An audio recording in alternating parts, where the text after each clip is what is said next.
Tento rok nám s otvorením Levických polovníckych dní pomohol aj jeho excelencia prezident Slovenskej republiky Ivan Gašparovič, ktorý sa zúčastnil otvorenia.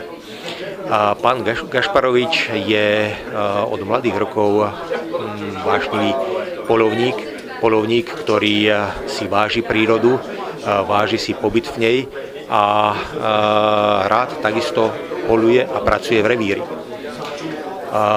Je prakticky už, by som to mohol nazvať, inventárom Levických poľovníckych dní, pretože na posledných ročníkov s výnimkou minulého sa zúčastnil. Posledné dva nám otvoril, predtým sa zúčastňoval väčšinou semináru, kde sa stretol s medzinárodnými kapacitami, ktoré sa semináru a hodnotenia trofejí zúčastňujú. Je veľmi pekné u pána prezidenta, že napriek svojej vysokej politickej funkcii, že napriek svojmu veľmi nabitému programu si nájde čas aj na poľovníctvo a na priateľov poľovníkov, s ktorými prežil veľkú časť života, pretože poľovníctvo je celoživotná záľuba a verím, že tento záujem ešte dlho vydrží. Čo sa týka dnešného podujatia, určite ste si tu našli nejaký svoj takú najlepšiu trofej. Aká to je, ktorá to je? Je tu množstvo zaujímavých trofejí. Ja som najradšej poloval na srncov a z tých srncov naozaj niektoré tie abnormality, ktoré sú tu, sú veľmi zaujímavé a krásne. Čo sa týka ešte podujatí, určite beháte po celom Slovensku po podujatiach. Aké máte najobľúbenejšie?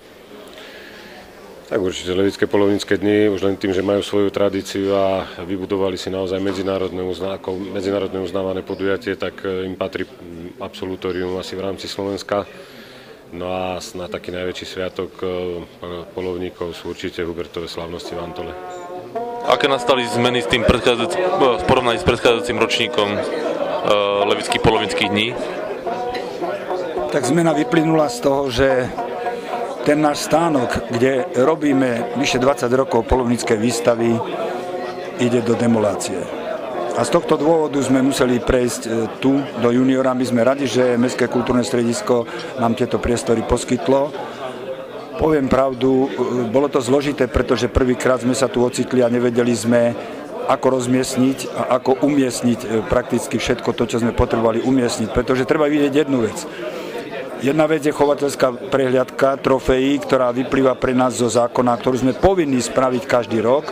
Druhá vec je výstava, ktorú sme nie povinní spraviť, ale radi ju robíme, pretože si myslím, že je poučná nielen pre poľovníkov, ale aj pre verejnosť. Ako ste spokojní s týmito novými priestormi v porovnaní s tými v družbe?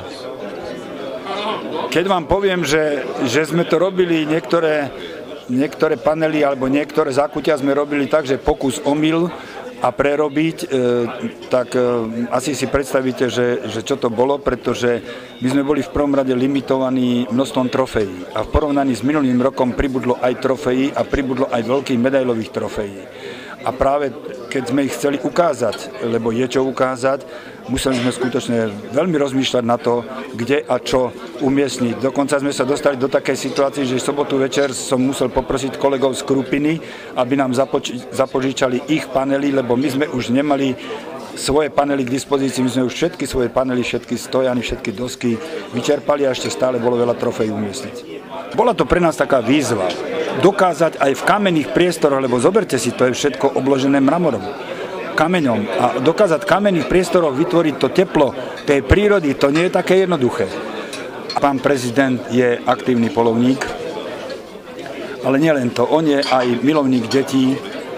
Jemu sa veľmi páči, bol u nás na jubilejných 15. ročníku Levických poľovníckych dní, veľmi sa mu páčilo u nás a pri tej príležitosti s jeho pracovníkmi sme boli dohodnutí, že vždy im dáme vedieť, pokiaľ budú Levické poľovnícke dni, pošleme im pozvánku a oni si vyberú, však samozrejme majú svoj program, oni si vyberú, či prídu alebo neprídu. No, vysoko si vážime to, že prišiel a dokonca v deň svojich narodení.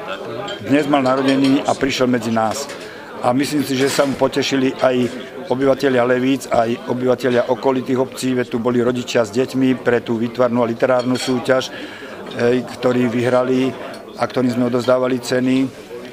Sú tu krúžky mladých priateľov poľovníctva z Demandíc, z Čajkova, z Hronských Klačian, z Levíc. Čo sa týka organizácie vašich nejakých ďalších podujatí počas tohto roka, čo budete ešte tento rok organizovať? Ja by som sa ešte vrátil k organizácii Levických poľovníckych dní. Dnes sme len začali, pozor. Ale pre Levičanov a pre širokú verejnosť je pripravený festival filmov. Od stredy začíname tu v kine Junior, festival filmov, kde každý môže prísť a vidieť skutočné vynikajúce filmy od rôznych autorov, počnúť s poľskými autormi, maďarskými, českými, slovenskými autormi. A sú tu ozaj výborné filmy. Veď tohtoročného filmového festivalu sa zúčastnilo 14 autorov s 20 snímkami, hej, a zo 4 štátov. A tie snímky ozaj sa dajú pozerať. To je veľmi, veľmi zaujímavé, takže nech sa páči, ľudia môžu prísť do Juniora, môžu si pozrieť filmy. Ďalšia vec, ktorá myslím si, že zaujme širokú verejnosť, je v piatok popoludní deti s lesníkmi a poľovníkmi v parku okolo Juniorov. Tu budú bábiči, budú tu sokoliari, lukostrelci, trubači, lesná pedagogika.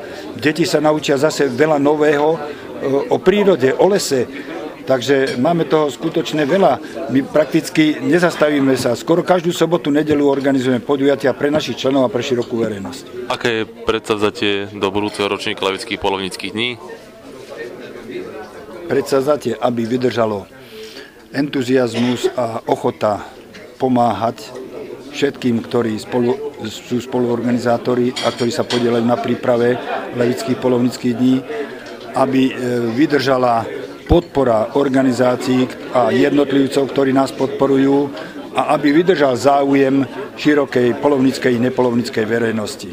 Ak toto vydrží a ak nám dá Pán Boh zdravia, ako sa vraví, hej, ak budeme zdraví a dožijeme sa toho, tak bude aj 18. ročník.